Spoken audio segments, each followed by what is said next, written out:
¿Qué tal amigos de Librería Lab? Les mando un saludo donde quiera que estén, como siempre esperando que se encuentren bien. El día de hoy vamos a hacer una pequeña reseña de uno de los libros poco conocidos de José Saramago, principalmente porque no fue publicado sino hasta después de su muerte, aunque fue una de sus primeras novelas, ¿no? En concreto fue la segunda, que por diversas razones no pudo ser publicada, y pues bueno, que no deja de ser un libro interesante. Porque en él se encuentran diversas ideas que posteriormente el autor va a desarrollar con más profundidad y que lo van a consagrar como el autor que fue. El libro al que nos referimos va a ser el libro de Clara Boya, que hace algunos meses pues teníamos todavía disponibles en la librería. Afortunadamente los hemos vendido todos y pues bueno, espero que esta reseña les agrade y como siempre les recordamos que nos sigan por favor en la página de Facebook y de Instagram de la librería, en donde nos pueden encontrar como Librería de la LEP CDMX. También recordarles que le den like a este video y pues bueno, que esta es una pequeña invitación que surgió como un proyecto de nosotros para poder abrir un espacio virtual en donde podamos dialogar con ustedes y que se abra una discusión acerca de las lecturas que nosotros hacemos y que ustedes también hacen. Entonces, no olviden como recomendarnos libros para que nosotros sigamos haciendo estos videos y pues bueno, que podamos interactuar más allá de pues la intención comercial que tiene la página, ¿no? Es ir un poco más allá. Bueno, vamos a hablar un poco para empezar del contexto del libro. Una de las razones por las cuales no fue publicada fue por la época en la que fue escrita, ¿no? Justamente estaba un dictador en el poder en Portugal llamado Salazar, que pues era muy cercano o fue muy cercano a lo que fue el franquismo, ¿no? A la figura de Franco. Pues bueno, como saben, todo este tipo de cuestiones autoritarias y dictatoriales va a haber como ciertas ideas que rigen la manera de conducirse de las personas en favor o con base en la necesidad del establecimiento de un estado tranquilo y sin problemáticas, ¿no? Entonces, dentro de estas ideas que están implícitas en el comportamiento social, se encuentra como los pilares, pues, que rigen nuestra conducta, ¿no? En este sentido, pues, una de las cuestiones importantes es la familia. Una de las razones por las cuales creo que el libro no fue publicado porque era muy arriesgado en esa época es que Saramago hace una crítica desde diferentes ángulos de lo que es la figura familiar. ¿No? Él habla de relaciones dañadas, de pues relaciones rotas totalmente que llevan hasta la separación de las parejas, que llevan al distanciamiento, esta brecha inmensa que se abre entre los individuos, que sin embargo en esos momentos no se podía decir, ¿no? No había un diálogo que nos pudiera permitir como hablar propiamente de nuestros problemas, porque pues el régimen así lo necesitaba, ¿no? Necesitaba una familia ideal, necesitaba algo firme sobre lo que apoyarse. Y pues bueno, con eso podemos como entender parte de por qué no se publicó la novela hasta después de su muerte, pero también como un poco dato curioso, es que Saramago cuando escribió la novela tenía más o menos como 30 años, era una persona con una precariedad económica considerable y pues que estaba ilusionado con la idea de ser escritor, ¿no? Cuando terminó la novela, por recomendación de un amigo suyo, lo llevó a un editor, el editor la leyó y se dio cuenta de que por las razones anteriormente mencionadas no lo podía publicar y lo abandonó en los papeles de la editorial, ¿no?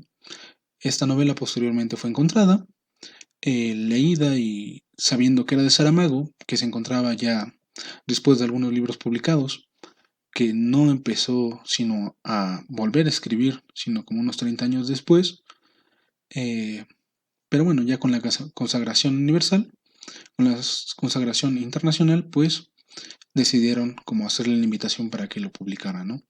Él decía, o él dijo en su momento que no podía hacerlo por una cuestión de dignidad, en relación a que, pues, como joven escritor, vivía con todas las esperanzas del mundo porque le publicaran, porque le dieran esa oportunidad de pues esparcir su voz y que en su momento le fue rechazada. Ni siquiera se le dio una negativa, sino simplemente no hubo respuesta.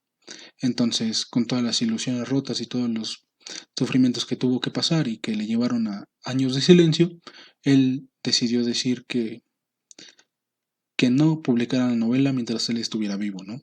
Por estas razones que les comento. Entonces, pues el manuscrito fue devuelto a Saramago. En su momento lo leyeron los cercanos a él, le incitaron a publicarlo, sin embargo él se mantuvo en la postura de no hacerlo, y si no fue hasta que Pilar del Río, su esposa, decidió hacerlo 2 años después de su muerte, ¿no? Y bueno, nos dejó un libro bastante interesante, porque en él podemos encontrar ideas que posteriormente Saramago va a desarrollar a lo largo de su obra, y que me parece importante como reconocer, porque era un escritor, era un joven como con muchas ilusiones, eh, pues que apenas iba iniciando como esta confrontación con el mundo, ¿no? Y la forma en la que nos traduce como esta pues visión bastante perspicaz, creo que es de bastante interés para aquellos que nos gusta Saramago y para aquellos que apenas lo van a descubrir. Entonces, pues bueno, para hablar un poco del texto, me gustaría empezar con un poema que él escribió. Justamente creo que podría servir como epígrafe de lo que es la novela. Aparece en su libro de Hasta la carne. El poema se llama Proceso y bueno, es un texto muy cortito que dice lo siguiente. Las palabras más simples, más comunes, las de andar por casa y dar a cambio, en lengua de otro mundo se convierten. Basta que de sol los ojos del poeta, rasando, las iluminen. Y bueno, básicamente eso es un poco lo que es la novela, ¿no? En este sentido, pues la voz y los ojos del escritor van recorriendo lo que son las casas de una vecindad humilde en Lisboa de los años 60, que poco a poco se van adentrando en estas casas que, como ya les había mencionado, pues no se puede decir todo, importa demasiado los ojos de los demás, la mirada pública que se tiene sobre uno. Pero él va descubriendo estas cosas que de alguna u otra forma se van diciendo en susurros, ¿no? No se pueden decir en voz alta, pero ahí están. No, de hecho, en la parte trasera del libro aparece igual un epígrafe que dice: en todas las almas, como en todas las casas, además de una fachada, hay un interior escondido. Y bueno, esto ejemplifica muy bien como las diferentes historias que aparecen y cómo se van tejiendo, ¿no? Nos encontramos con un matrimonio deshecho justamente por la muerte de una hija, las dos personas no se soportan, eh, pues el hombre se obsesiona con su trabajo y la mujer se la pasa encerrada en casa, no sin poder hacer otra cosa, y cómo es que se vuelve insoportable, ¿no? Esta cuestión de la existencia. Luego nos pasamos a otro departamento y nos encontramos a una mujer totalmente decepcionada de su vida, que se casó con un portugués siendo ella española y que tienen diferentes pleitos en donde queda en medio su hijo, ¿no? Nos podemos, como siendo perspicaces, encontrar como el daño emocional que se están haciendo el uno al otro y cómo es que también está sufriendo el niño, ¿no? Que nos puede, pues de alguna u otra manera, recordar un poco las situaciones cotidianas de lo que pasamos, pues en el contexto mexicano, yo creo que en cualquier otro contexto, ¿no? Y eso estamos hablando de hace 50 años, hace 60 años, ¿no? Entonces el libro se vuelve bastante actual. También encontramos como una pequeña crítica ácida a lo que fue pues la figura del hombre en esa época, ¿no? Porque pues finalmente hay un vividor que nada más hace apuestas, vive de su hija, pero se vanagloria de su propia hija y de su postura o de su posición social, ¿no? Entonces, como esta cuestión de siempre quedar bien con los demás, de no importa a qué costo, porque al final del libro prácticamente encontramos una situación incómoda para la hija, ¿no? En la cual no sabe qué hacer por la presión de sus padres, por la presión social que esto conlleva, ¿no?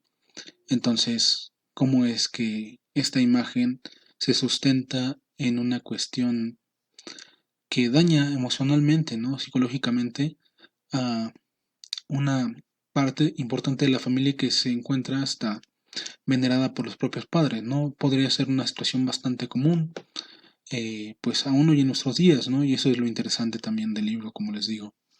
Pues bueno, en otro lado también nos encontramos la historia de, pues de una mujer que es mantenida por su amante, que solamente va a visitarla en ciertas horas de la noche, ¿no? Y que todos se dan cuenta, pero nadie dice nada, pero todos hablan a sus espaldas. Entonces, pues bueno, también en esta mujer nos encontramos como con un retrato psicológico bastante interesante, porque también demuestra como la fortaleza que quizás en ese momento no era bien vista, ¿no? Y que aún hoy en día es difícil de concebir de manera plena. Cómo es que tomando sus propias decisiones, haciéndose responsable de sí misma, logra separarse de esta cuestión social, de esta cuestión económica, que muchas veces mantiene, o sí mantiene a las mujeres atrapadas, ¿no? Entonces, desde ahí Saramago nos muestra como esta parte de los personajes femeninos que también son consecuentes en sus libros, ¿no? Son una postura fuerte, una postura, pues, que al final de cuentas resiste. Y eso es algo bastante, pues, importante de sus obras, ¿no? Que empezamos a ver desde este libro. Por otra parte, también encontramos una cuestión de sensualidad, de erotismo, no solamente entre mujeres y hombres, sino también de mujeres y mujeres. Una adolescente, una joven que se encuentra como descubriendo esa parte quizás de su erotismo homosexual, ¿no? Cómo es que se traducen estos encantos, cómo es que hace la descripción de las sensaciones de un cuerpo al percibir el otro, ¿no? Eso pues es de sumo interés, al menos para mí, porque, o sea, para hablar de la época en la que estaban, no en la que se encontraba Saramago, es algo quizás revolucionario, ¿no? Quizás ya se trataba mucho en otras obras, pero dentro de estos escritores contemporáneos es algo que yo no había encontrado como tal, ¿no? Y pues bueno, también nos encontramos con otra parte, que es la relación que tiene un zapatero con su inquilino, en la cual yo siento que Saramago se proyecta en estos dos personajes. Es un hombre joven desencantado, que quizás es Saramago joven, y también pues un zapatero lleno de experiencias. No es importante cómo Saramago nunca se pone como un intelectual o como nunca se pone como una figura de moral respetable socialmente, sino se pone en esta situación de humildad, se pone como en la voz del pueblo, a mi parecer, ¿no? Es como bastante humilde en sus posturas y en sus personajes. Entonces, todo este idealismo, toda esta cuestión de la política efervescente que se encontraba en esa época, ¿no? El Zapatero perteneció al Partido Comunista Portugués, tuvo diferentes pensamientos revolucionarios, varias ideas que él tenía para cambiar el mundo, ¿no? Y al final, pues se da cuenta de que no pudo cambiar nada. Terminó como zapatero y terminó, pues, de alguna otra manera viviendo en paz, que era lo importante, ¿no? Y lo que él reconoce al final, que pudo hacer lo que pudo hacer y que al final de cuentas eso lo satisface, ¿no? Sin embargo, estas preguntas todavía se siguen como formulando en el inquilino, que al final de cuentas no termina satisfecho con esa respuesta, ¿no? Entonces Saramago ya lo sabía, pero no lo quería creer o no lo podía creer, ¿no? Entonces, pues bueno, eh, creo que es un libro bastante interesante para terminar justamente el video y no dure tanto. Los invito a su lectura y pues bueno, la verdad es que para descubrir este autor es una muy buena forma de empezar y pues bueno, les pido por favor que nos pongan en los comentarios aquellas cosas que si leyeron el libro puedan eh, pues agregar a lo que ahorita estamos diciendo o que de alguna u otra manera puedan seguir con el debate, ¿no? Quizás si nos piden un poco más de recomendaciones o si pues tienen alguna duda acerca de otras perspectivas del libro, pues están los comentarios para empezar un espacio de diálogo, ¿no? Bueno, por el momento sería todo y pues espero que sigan estando muy bien y nos veremos en la próxima reseña de Librería La Lip. Hasta luego.